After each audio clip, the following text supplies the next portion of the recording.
Alrighty, welcome back to another video on the channel, my friends, and of course, happy Thursday to you. So today we're going to be looking at Cardano and Solana. Both of them are starting to kind of give signs to me that they could see a pullback in price relatively soon here, and you guys know that I will always prepare you as much as possible for these price movements in the world of crypto. Now, things have been a little bit more slow this week in terms of news, so today we are going to focus mostly on their charts, and so with that said, let's not waste any more time at all, and let's start off with Cardano. So looking at this thing, of course, what we can see is that it has been moving according to plan. Over the last few months, I told you all, listen, when we are in ascending channels, you need to start to get a little cautious, a little nervous. That's a good thing because listen, when we are in downtrends, ascending channels almost always, and I mean that, almost always break to the downside. There are the few rare occasions where they don't, but they almost always do it. And so in a situation in which we're putting in these higher highs and some of these higher lows in this very obvious triangular structure, I said, listen, get prepared for what could be a pullback to break down target number 1, break down target number 2 sitting around 30 cents, or possibly break down target number 3 sitting closer to 24 cents. And well, that's exactly how this played out. If we do zoom in here, what you can see is that we got the break to the downside. We lost support here. We tried to retest this resistance, but we failed once, pulled back to the first breakdown target here, and then we failed again. Double establishment of resistance on the trend line here. Now we're going to look for a free fall. Free fall, first and foremost, went all the way down to our first breakdown target, currently sitting around 30 cents, in which we did just go straight through that thing, obviously. And then we went down to our next breakdown target right around the 24 to 23 cent level, in which we also went straight down through before eventually recovering back up to breakdown target number 2. And so what you can see here is that Cardano is still moving according to plan. This is how this is supposed to move, and this is a relatively healthy movement. And it also is a point in time in which, yeah, we needed a little bit of a correction. There was no reason for us to be rallying like this. Let's cool things down. Let's start to get, closer to next year, in which we'll likely see a little bit more liquidity enter the market. And so with that in mind, of course, what we can see now is that something relatively similar is happening. Okay. What did I say? I said that ascending channels at the bottom of downtrends will almost always break to the downside. And what we can see here is that on the bottom of this downtrend, we're starting to see that ascending channel, and the likelihood is here that we will see this break to the downside. Now, it's not guaranteed, so I'm not going to say just start shorting it right now. Obviously, that's not a good idea. But what I will say is that you need to be prepared for it because the opportunity for a short trade could be approaching.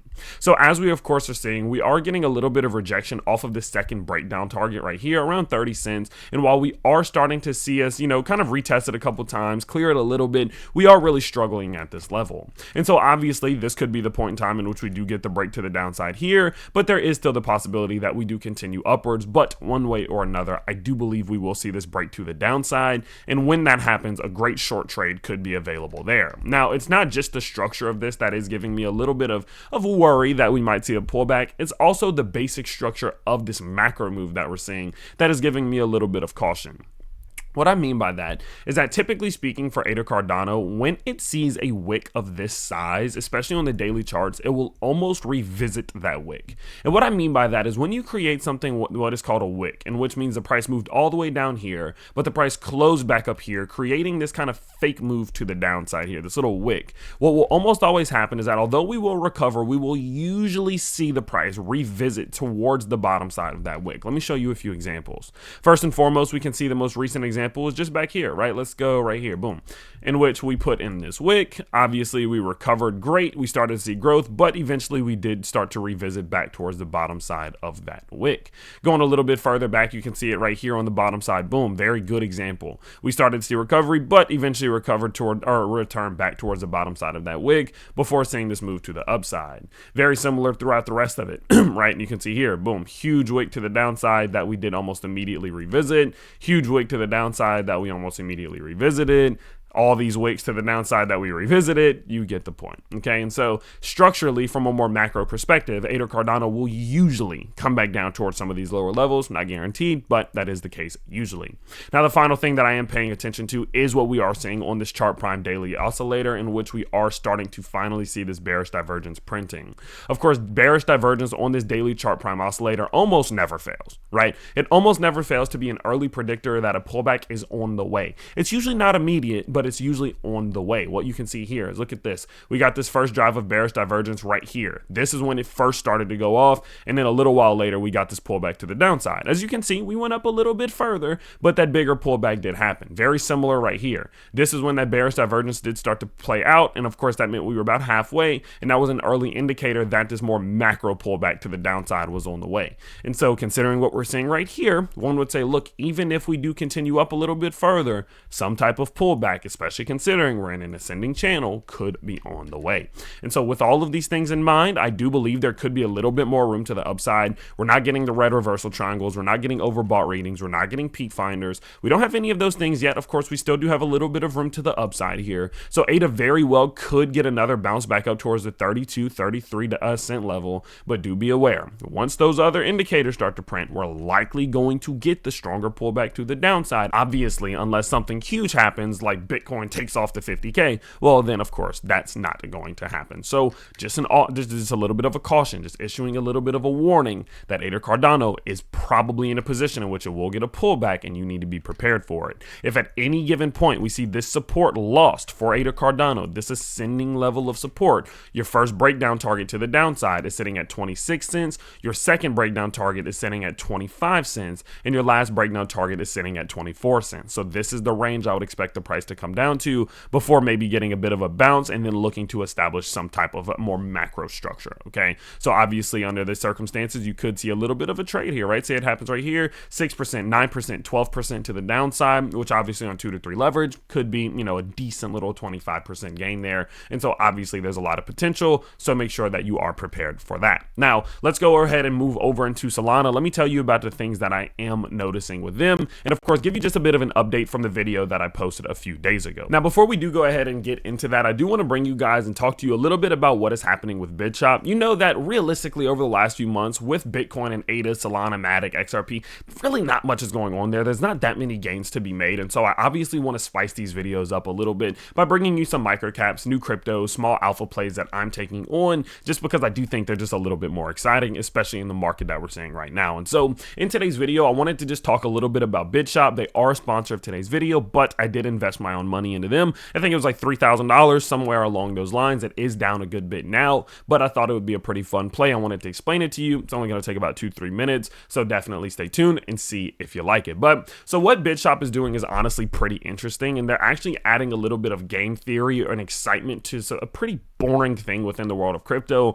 which I think gives them a bit of an advantage. Now, what they're going to be doing is they're going to be adding kind of a bidding or auction style liquidity provision to the world of Web3. And what I mean by that is they're going to be implementing this thing, which is just a game. Let's just call it a game, right? In which what your main focus is here is to place the number 1, number 100, number 200, 300, or 400 highest bid. Now, whenever you place your bids, you will then be given a certain number. And say, for example, if I was to place my own bids and I just so happen to end up being the number 100, I would then get paid out 0.02 ETH from this project or from this token or NFT in which people are bidding on. Now, there is a bid fee, so obviously this is not free, but these bid fees are very small, and obviously I have seen a lot of people win a good bit of money by placing in their bids. Now, the whole point of this in general, as you can see here, is that they're wanting to introduce game theory factors into the traditional NFT auction process. Now, it's not just NFTs anymore. You can actually just do things like Ethereum and Matic, etc. So they have kind of branched out a bit. Now, this has the effect of creating additional liquidity streams above floor price for holders of non-fungible tokens. On the buyer side of the equation, the solution also allows bidders to acquire rare NFTs and other cryptos at a fraction of the price. And so what's really cool about this is it takes kind of the auction theme and puts a little bit of game theory into it, which, includes obviously Web3, which makes it a much more trusted and encrypted process so people don't get scammed, right? Because if you ever played the auction games, the bidding games, usually what will happen is the person who owns it can see everything that everyone's bidding on, manipulate it. It's not fun, right? Now, as a result of this, it honestly is a pretty cool theory, and it is a pretty cool process that they've implemented here. KuCoin Labs has invested a butt ton of money into them. And I do believe that holds a little bit of weight, because KuCoin doesn't just invest in anyone. And so obviously it is something that I've paid close attention to. Now, not only are they doing that, but they're also introducing a bunch of other aspects of this platform, such as an NFT auction, silent auction marketplace, fair minting, and much more that is all coming soon. And so to me, I think that going forward, it is something to watch out for. And lastly, one thing that I did find interesting was that they do have a very cool flywheel. And basically the way in which it works is that when you actually place bids and you participate in the game itself, you are then entered into a possibility in a prize pool to win back some bids tokens. As you can see, this one's is actually happening in about a minute here, and it's $270 worth of bids tokens that will be sent out to anyone who participated within the bid cycle over the last few hours. Now, what's cool about that is you can then take those free tokens that you receive, you can stake them. Once you stake them, you can boost the stake tokens that you've made, and it constantly allows you to make more and more and earn more and more bids tokens. And so to me, it is pretty cool. It's basically a way for them to be able to keep people within the cycle, give them tokens, allow them to stake the tokens, place their bids, and much more, which has done a pretty decent job at holding the price floor, especially now that the bids token has seen that post-launch dump. And so for me, it is interesting. I thought it was pretty cool. I will leave all the links in the description if you do want to check it out. Being backed by KuCoin Labs, I think does hold a lot of weight, so I will be interested to see how they continue to grow from this point forward. But with that in mind, let's get back into Solana. And again, let me give you an update on what is happening over there, because the warning does get much bigger than it was earlier in the week. So early in the week, I kind of walked you all through the process of the fact that we were seeing Solana approaching this descending trend line. And obviously speaking, this thing has rejected us on multiple occasions pretty hard, right? You see this force to the downside here, force to the downside here, force to the downside here, basically force to the downside here. And obviously we are slowly creeping back up to this trend line currently, which does start to wave a few warning flags like, listen, the price might get pushed to the downside again, pay attention. Now, as this has started happening, we weren't getting many bearish indications from this daily chart prime oscillator, but over the last about 48 hours, we've gotten a few, and obviously you guys need to be aware of this, okay? So what you can see here is that we have currently gotten 4 bearish indications from this chart prime oscillator, which rarely fails to predict when a pullback is on the way. Rarely fails, okay? What you can see here is that this blue peak finder did flash, which is typically an indicator of when a crypto might be peaking, meaning that obviously a reversal would soon be on the way. Now, not only that though, we did see that this red reversal triangle printed in the last video, which is similar to the peak finder. It says, listen, a reversal is seemingly on the way based off of the general momentum of the buys and the sells that this crypto is seeing. The next one that we did see, of course, is now this bearish momentum dot, which just is kind of similar to what we said just now. Listen, there is more bearish momentum entering the market. That RSI is starting to flip. We're starting to see the bulls get exhausted, probably going to see some type of reversal here. And then finally, we did get this bearish divergence printing, just like we saw for ADA Cardano, which is a massive indicator that momentum is truly shifting, and we very well might see some type of pull to the downside. The one thing that we are missing is the overbought reading, which is the most important thing. And so what this tells me is that although this quadfecta of bad shit is playing out right now, we still very well may have a little bit more room to the upside to go, and we very well might break this trend line before that overbought print does happen. But it is very likely that that overbought print is on the way, which likely does say that some type of stronger pullback is on the way. Now, the best case scenario here is that we do break this trend line first, we get the overextension, the overbought signal flashes, and then we pull back to backtest this support and then look to see some growth. The worst case scenario is that we get up to this trend line, our overbought signal then flashes, and then we capitulate off of that, then we get rejected again, okay? Both of those situations does imply that a pullback is on the way, likely back down below where we are right now. And so with that in mind, I am still holding off on my purchases of Solana until I see that pullback occurring, but I will continue to update you as this does all play out. But I just wanted to let you know, we do have a few more signals flashing here, all implying that we are correct and assuming that a pullback is on the way. And so obviously I wanted you to be aware of that. And so with that said, as this does continue to play out with Bitcoin, XRP, Matic, ADA Cardano, Solana, Polygon, all of them, I will continue to update you as news comes out and as their charts do continue to develop to let us know what could be on the way. And all I ask from you is that you do subscribe to the channel so that you never miss another video, and turn on the notification bell so you're one of the first to see them. But with that said, of course, I hope you guys did enjoy today's video, and I will see you all very soon. Peace.